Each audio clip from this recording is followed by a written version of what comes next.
Hey everyone, hope everything is going well. You guys know that drill. Smash that like button, subscribe if you haven't, comment down below. Follow me on Instagram at AIH_sports. Follow me on my finance channel at AIH Finance. All right, I'm at Instagram. I was sent this by Pancake Analytics.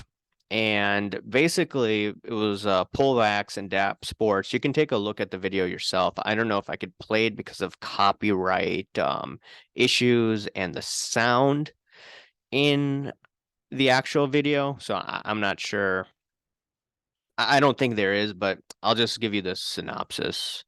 So you had DAP Sports and Pullwax. They basically said that, hey, look, thanks to Tops, so you could probably assume that, hey, look, Tops gave them product, and they opened, I think it's the Tops Dynasty 2022 F1 cards, and they pulled an autograph. And the first thought that Pancake and I had was like, hey, look, this box is loaded. But then I looked at the checklist and it looks like, hey, look, there could be an autograph out there. Okay.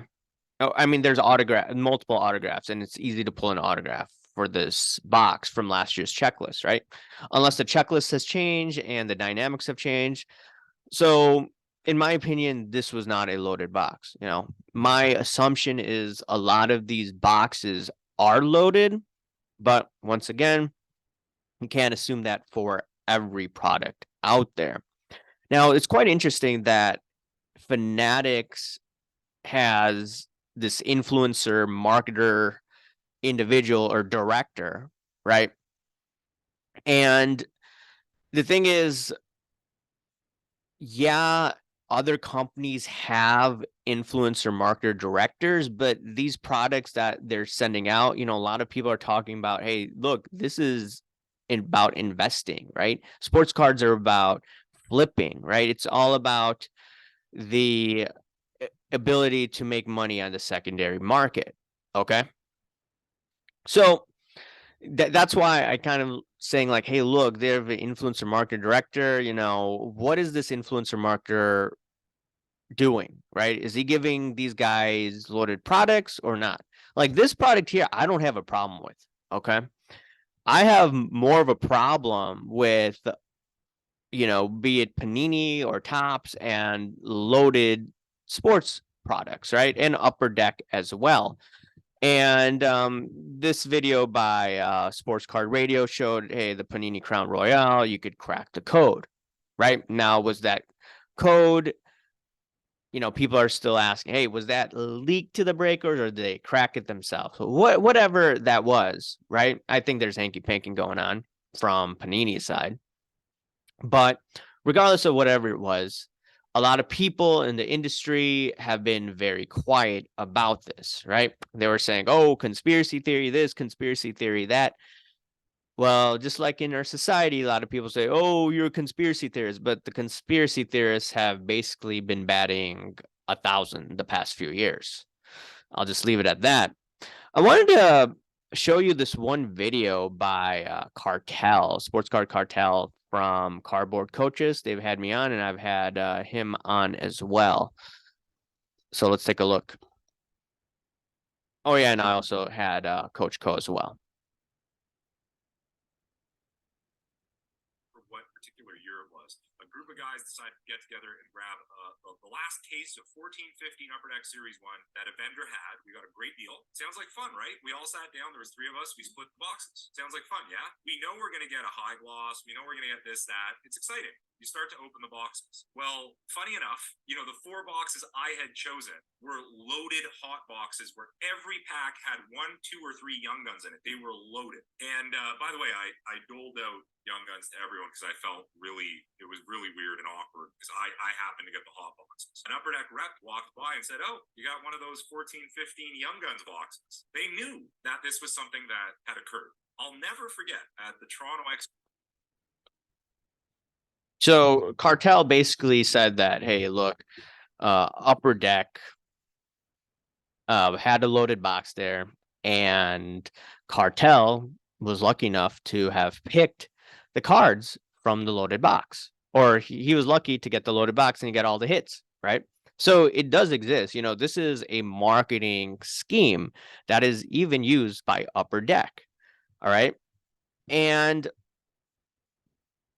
I go back to this, right? And once again, I'm not saying CC2 was he knew that there would be a Blaze Jordan card in it, but I would not be surprised if Topps Fanatics gave him this box and it had a Blaze Jordan autograph, knowing that Blaze Jordan would be doing an opening with him, right? It was the last pack that they opened the card and it had it, right? Now, CC2 says, from my understanding, that, hey, look, I've had this box for a while. It is what it is. Now, could it have been 100% legit? Yeah, sure. I don't think it was. I think Hinky Panky went down. And I've worked in marketing, right? I worked in a WPP company, and it's one of the largest marketing holding companies out there. And I remember, the events they did, with shopper marketing, experiential marketing. You want to set, a positive experience, right? Because the goal of marketing is, hey, look, we know that everyone's on a tight budget, or a lot of people. So whatever tight budget they are, you want them to spend that money on your product. You have to basically persuade them to do so. And when you see a situation like this, right, you pull out the card, even though Blaze Jordan isn't the top prospect, this is, I would say, a positive experience. Like, oh, this is cool. Like CC2, met with a prospect of the Boston Red Sox, and he was able to pull an autograph card on the last pack. That is so awesome, right? And then you go on within saying, like, hey, look, I can buy a box and I could get a pack like that and I could pull an autograph, right? So it's stuff like this is a red flag for me, right? And we know the Panini boom situation or kaboom situation. We know with Cartel, you got a loaded box like that. And I know, like I said, these guys that are involved in marketing, they want you to have the best experience possible because they want you to come back. Now, if they are giving loaded boxes to someone like CC2, I mean, is that ethical? I would say no. But once again, if you're a company, wouldn't you want just boxes in general going to people on Instagram who have large audiences, who have large reach? Wouldn't you want it to be, the backyard bros who have a large reach? Wouldn't you want them to talk about it, and then maybe TMZ is going to post an article about them? I would personally, if I were on the marketing side, I want the most exposure to someone pulling a big hit. You don't want basically a person in a small suburban town with no social media to pull this, right? Pull a hit, a top hit. So that's what I look at. Some people say, like, why would it be in the best interest? It's just simply marketing. And I've worked in marketing, so I know how they act, right? And you see that Jeff Wilson, who owns a marketing agency, and what is it, 352?